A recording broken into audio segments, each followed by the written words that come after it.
उमेदवार जे नावं आहेत ते अद्यापही वेटिंगवर आहे, काय याच्या मागचं कारण? दुसरी गोष्ट, आपल्याच मतदारसंघामध्ये उपमुख्यमंत्री म्हणून अशा आपल्या नावाची घोषणा करण्यात आली, कार्यकर्त्यांच्याही मनात तशाच भावना आहेत.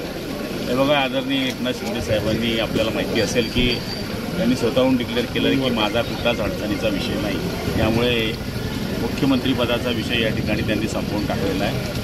आणि येत्या काळामध्ये माननीय एकनाथराव शिंदे साहेबांना संपूर्ण अधिकार या ठिकाणी शिवसेना पक्षाने दिलेले आहे. त्याच्यामुळे मला तरी असं वाटतं की जेही निर्णय पुढच्या काळामध्ये शिवसेना पक्षाचे होते हे सगळे एक छत्री आदरणीय एकनाथराव शिंदे साहेब घेतील असा निर्णय आमच्या पक्षाने घेतलेला आहे. काही असतात पण तसं काही विषय नाही आहे. शेवटी आमचा नेता एकच आहे आणि त्यांचं नाव आहे एकनाथरावजी शिंदे.